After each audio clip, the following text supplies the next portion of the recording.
والصلاة والسلام على أشرف الأنبياء وعلى آله وأصحابه من والاه، أما بعد. أعوذ بالله السميع العليم من الشيطان الرجيم. بسم الله الرحمن الرحيم. يا أيها الذين آمنوا كتب عليكم الصيام كما كتب على الذين من قبلكم لعلكم تتقون.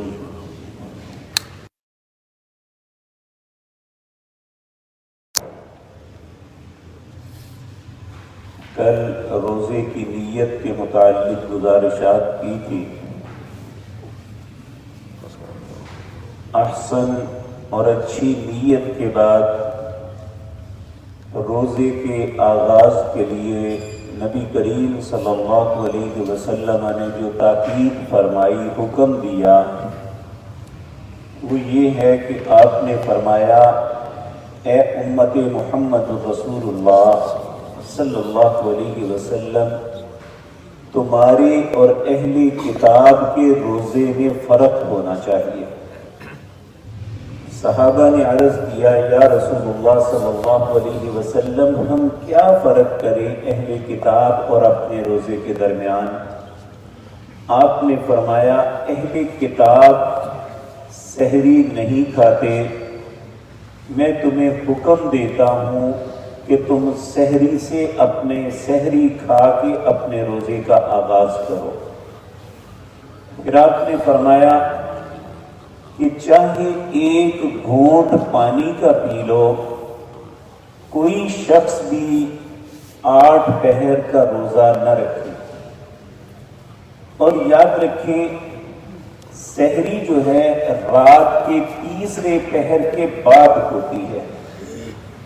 جو شخص اس سے پہلے کھاتا ہے اسے سحری شمار نہیں کیا جا سکتا. نبی کریم صلی اللہ علیہ وسلم نے فرمایا، میری امت اس وقت تک خیر پہ رہے گی جب تک سحری آخری وقت کرے گی، یعنی اذان سے تھوڑی دیر پہلے. پھر آپ نے فرمایا کہ میری امت کے اندر اللہ نے سحری میں برکت رکھی ہے. تو آپ نے فرمایا اس برکت سے کبھی پیچھے نہ ہٹنا. سب سے بڑی بات جو انسان کے لیے بہت بڑا اعزاز ہے وہ یہ ہے کہ نبی مکرم صلی اللہ علیہ وسلم نے فرمایا، ان اللہ وملائکتہ یصلون علی المتسحرین. اللہ اور اس کے فرشتے درود بھیجتے ہیں ان پر جو سحری سے اپنے روزے کا آغاز کرتے ہیں. اب آپ دیکھیں، اللہ اور اس کے فرشتے جس پہ درود کا مطلب ہوتا ہے رحمت. اگر تو ہم اس بات کے متمنی ہیں کہ اللہ اپنی خاص رحمت ہم پہ بھیجے، اس کے فرشتے اللہ کے حضور ہمارے لیے رحمت کی دعائیں مانگے، تو نبی مکرم صلی اللہ علیہ وسلم نے پھر اس کا طریقہ بتایا، ان اللہ وملائکتہ یصلون علی المتسحرین. اللہ اور اس کے فرشتے درود بھیجتے ہیں سحری کرنے والوں پر. اب سحری اتنی اہم ہے کہ ایک شخص صبح اٹھتا ہے، اس کے اور اذان کے درمیان اتنا وقفہ ہے کہ یا تو وہ اس پہ جو غسل واجب ہے وہ غسل کرے تو سحری چھوٹ جائے گی، اگر سحری کرے تو غسل نہیں ہوگا. تو نبی کریم صلی اللہ علیہ وسلم نے فرمایا، اسے چاہیے کہ وضو کر کے سحری کرے اور اس کے بعد پھر غسل کر لے، اس کا روزہ درست ہوگا. ہم میں سے بعض لوگ بعض اوقات روزہ اس وجہ سے چھوڑ دیتے ہیں چونکہ مجھ پہ غسل واجب تھا. اور میرے پاس اتنا وقت نہیں تھا کہ میں غسل کر کے سحری کر لیتا، پھر روزہ ہی چھوڑ دیا۔ تو نبی کریم نے فرمایا کہ روزہ نہیں چھوڑنا، بلکہ سحری پہلے کر لو پھر غسل کر لینا، چاہے وہ آزاد کے بعد کیوں نہ ہو۔ لیکن یہ بات ذہن میں رکھے، چاہے وہ ایسی ماں ہے جس نے اپنے بچے کو دودھ پلانا ہے، یا باپ ہے جس نے کچھ کھانا یا پینا ہے، حکم یہ ہے کہ ویسے نہیں کھا سکتے، وضو کرو اور پھر کھاؤ۔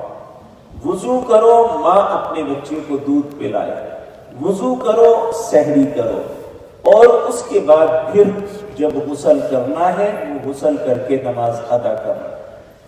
تو سحری کا کسی حالت میں چھوڑنا یہ درست نہیں۔ نبی کریم صلی اللہ علیہ وسلم نے فرمایا چاہے ایک گھونٹ پانی پی لو، اور آپ نے فرمایا میری امت کے لیے سب سے بہترین سحری جو ہے وہ کھجور میں ہے۔ چونکہ ہمارے علاقے میں کھجور بطور غذا نہیں کھائی جاتی، بطور پھل کھائی جاتی ہے۔ عرب لوگ کھجور کو بطور غذا کھاتے ہیں۔ تو اگر ہم اپنا کھانا تناول کرتے ہیں، جو بھی اللہ نے ہمارے مقدر میں لکھا ہے، اسے کھانے کے بعد صرف اس عزم کے ساتھ ایک یا دو یا تین کھجوریں لے لیں کہ نبی کریم صلی اللہ علیہ وسلم نے فرمایا میری امت کی سحری میں سب سے زیادہ برکت والی جو چیز ہے وہ کھجور ہے۔ اس لیے اس ذہن کو رکھتے ہوئے چاہے ایک کھجور کا نوالہ لے لیں تو انشاءاللہ العزیز ہماری سحری ایک ایسے انسان کی سحری سے بہتر اور برکت والی ہو جائے گی جس نے کھجور کو تناول نہیں کیا۔ تو اللہ رب العزت سے دعا ہے ان باتوں پہ ہمیں غور کرنے کی توفیق عطا فرمائے۔ آمین۔ آج کل عموماً ہوتا یہ ہے، ویسے عمومی دنوں میں بھی، پہلے بھی رمضان میں ہمارے جوان باہر رات کو کھیلتے تھے، اب باہر کھیل تو نہیں سکتے لیکن اپنے گھروں میں بیٹھ کے ٹیلی ویژن پہ موبائل پہ ساری رات گزار دیتے ہیں۔ جب عین سحری کا وقت آتا ہے تو شیطان نیند کا غلبہ کر دیتا ہے، تو وہ سو جاتے ہیں یہ سوچ کے کہ چلو ہمارا روزہ ہو ہی گیا۔ یاد رکھیں فرض روزے کے لیے نبی صلی اللہ علیہ وسلم نے سختی سے تاکید فرمائی کہ اس میں سحری کو نہیں چھوڑنا، اور بلکہ ہر روزے کے لیے الگ نیت کر لیں۔ یعنی آج آپ نے روزہ رکھا ہے اور اس کھانے سے پہلے یہ عزم اور نیت ہونی چاہیے کہ میں نے انشاءاللہ روزہ رکھنا ہے، تو اللہ کی رضا کے لیے رکھنا ہے، کسی کو دکھانے کے لیے نہیں، یا یہ نہیں کہ لوگ کہیں کہ اس نے روزہ نہیں رکھا، لوگوں کے لیے نہیں، یہ روزہ اللہ کا حکم سمجھ کے اللہ کی رضا کے لیے رکھنا ہے۔ تو یہ سحری کے معاملات ایسے ہیں جن کے متعلق ہم بہت سی کوتاہی کا شکار ہو جاتے ہیں۔ تو یاد رکھیں اگر ہم چاہتے ہیں کہ اس امت میں جو خیر والے لوگ ہیں ان میں اللہ ہمارا نام بھی لکھ دے، تو پھر ہمیں سحری کے معاملے میں کوتاہی نہیں کرنی چاہیے۔ اگر نہیں بھی دل چاہتا کچھ کھانے کو، ایک کھجور لے لے، ایک گھونٹ پانی پی لے، وہی آپ کی سحری ہوگی۔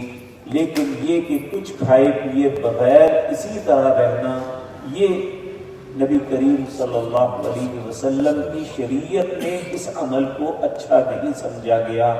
اللہ ہمیں اپنے ہر عمل میں نبی کریم کی اطاعت کی توفیق عطا فرمائے۔ اقول قولی ھذا واستغفر اللہ لی۔